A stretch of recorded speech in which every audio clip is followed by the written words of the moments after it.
Bonsoir à tous et bienvenue, moi c'est Manu de la team Mon Coach Brico, bienvenue. Si vous aimez ces petits tutos, vous pouvez liker, ça fait toujours plaisir. Nous allons voir comment changer un robinet de cuisine. Donc on va le déballer. Alors il faut pas beaucoup d'outils pour pouvoir faire ça, pour pouvoir changer un robinet.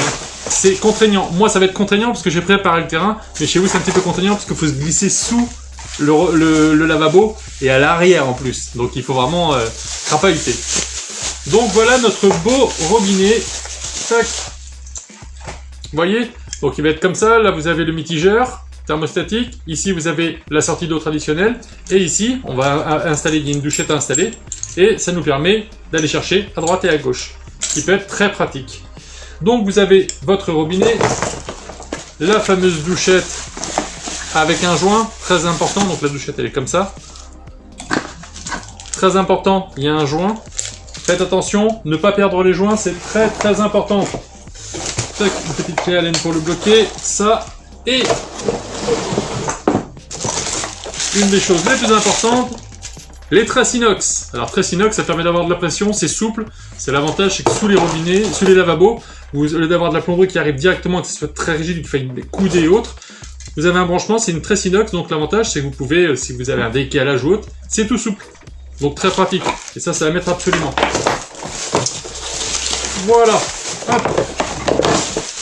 Excusez-moi, je range mon bazar. Donc, pour vous faire bien comprendre, j'ai fabriqué un simili évier. Je vais vous le faire voir par-dessus. Hop. Et j'ai fabriqué, voilà, le support. Alors, c'est ça avec du bois. C'est pas un vrai robinet. C'est un vrai robinet, par contre, c'est pas un vrai évier. Alors pour que ce soit plus simple pour moi, je vais enlever le lavabo et je ne vais laisser que la partie où on vient fixer le mitigeur, le robinet. Donc sur ma droite, tac, vous avez mes arrivées d'eau froide et d'eau chaude, donc mes deux tubes en cuivre avec mes raccords qui sont positionnés. Et sur le dessus, nous avons l'emplacement traditionnel. C'est-à-dire que si vous enlevez votre ancien mitigeur, robinet, vous allez voir que vous allez avoir votre emplacement. Pour défaire votre ancien robinet et installer le nouveau, il va vous falloir une clé à molette et une pince crocodile. Pourquoi une pince crocodile? Parce que c'est une pince qui permet de s'ouvrir à très grande mâchoire et donc de prendre le gros pas de vis qui va être sur dessous, qui va bloquer votre robinet. D'accord?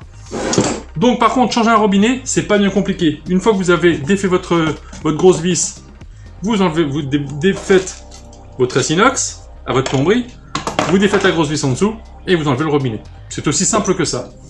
Nous allons prendre le nouveau robinet. Donc vous avez une grosse bague. Donc c'est ça la grosse bague. Et c'est là où la pince crocodile va être efficace parce que vous allez voir que c'est un gros diamètre. Et même les clés à molette, même les grosses clés à molette, c'est rare quand les gens ont ça chez eux. Tac. Donc, vous voyez la taille du filetage du pas de vis. Hop. Voilà, la tête est quand même assez grosse et il faut quand même une clé qui puisse s'ouvrir très très largement. Le joint, très important. Alors, dans tous ces robinets, vous avez un autre joint sur la bague qui est à la base. Donc ça, c'est ce qui va aller directement dessus, comme ça. Et dessous, on va mettre le joint. Donc vous avez un premier joint qui est dans la première bague ici. Un joint dessous. Je sais pas si on voit bien.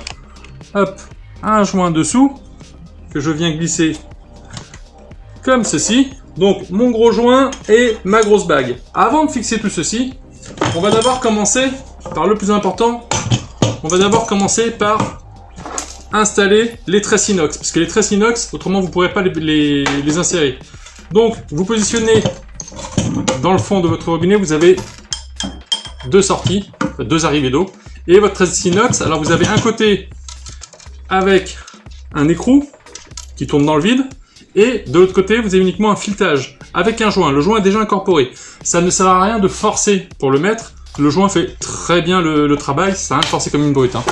Donc là, vous venez insérer une tresse inox dans le premier tube et une tresse inox dans le deuxième. Donc une fois que mes deux tresses inox sont montées, vous voyez, je l'ai juste serré à la main. Il n'y a pas besoin de clé pour à cet endroit-là. Je passe la bague avec la jointure d'abord avec les deux tresses inox. Hop, voilà. Donc j'ai passé ma bague, je viens remonter. je viens passer ma première tresse inox et ma deuxième tresse inox. Et là, je viens poser mon robinet. Je viens juste le positionner pour l'instant. Dessous, je vais essayer de le basculer et de pas tout faire tomber. Dessous, avec mes deux tresses inox qui sont là, je vais venir y passer mon joint qui va venir sur le dessous. Tac. Voilà. Et je viens passer mon anneau fileté qui va venir, mon écrou qui va venir serrer le tout en fait. Voilà. Une fois que ceci est fait, je vais relâcher mes deux tresses inox. Je viens par-dessous, je viens remonter mon joint, le mettre le plus à plat possible, ne pas l'abîmer, ne pas le pincer, surtout. Voilà.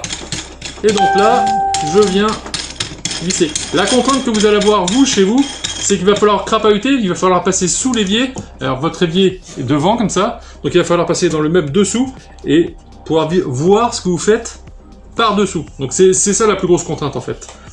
Une fois que ça c'est fait, vous venez avec votre pince crocodile et vous venez serrer gentiment. C'est pareil, ça n'a rien de forcer comme une brute. C'est pas le robinet n'aura pas de pression à cet endroit-là. C'est pour le maintenir, pour pouvoir le maintenir droit correctement, tout simplement. Voilà. Et je vais resserrer encore un petit quart de tour et ça va suffire.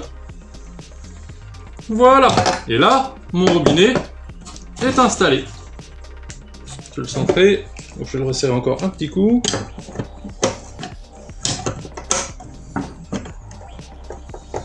Donc là, c'est un endroit où il n'y a pas de pression du tout. Donc ça sert à rien de forcer comme une brute. Pensez bien à bien centrer votre robinet pour pas qu'il soit de l'huile, parce que autrement il va falloir le redesserrer, le centrer et le remettre. Donc centrez-le dès le début. Une fois que ça c'est fait, c'est à ce moment-là où nous allons prendre nos deux tresses qui sont ici. Pourquoi on met les tresses à l'arrivée d'eau qu'après? Tout simplement parce que ça tourne, ça va vous permettre de le serrer. Si vous le mettez avant, la tresse dans le robinet, vous ne pourrez pas la mettre, parce qu'autrement vous allez faire torsader votre tresse inox. Alors bien sûr, comme tout à chacun, vous avez bien compris, avant de commencer à toucher à l'eau, on va couper l'arrivée d'eau. Ça me semblait couler de source, mais je préfère le répéter quand même. Et donc là, on fait attention, parce que sur votre robinet, vous avez... Alors moi comme je suis à l'envers, sur moi ma gauche, donc vous sur votre droite, l'eau chaude, et de l'autre côté, l'eau froide. Donc cela correspond à chaque tresse. Faites attention à ce que, quand vous allez brancher vos tresses à vos arrivées d'eau, que ce soit le bon système. Ne vous trompez pas, mettez pas l'eau froide sur l'eau chaude et l'eau chaude sur l'eau froide. C'est pas grave en soi. Sauf que quand vous allez ouvrir votre robinet, ça va être tout inversé. D'accord? Donc, mon eau chaude étant sur la gauche, enfin sur ma gauche, je prends la tresse qui est à gauche et je viens la brancher sur mon eau chaude.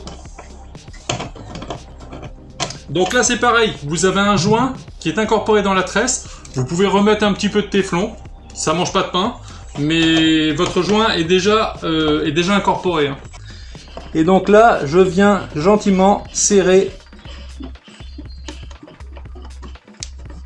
mon écrou, je prends ma pince crocodile d'un côté, si elle veut bien s'ouvrir, hop, ma clé à molette de l'autre, que je préalablement réglé.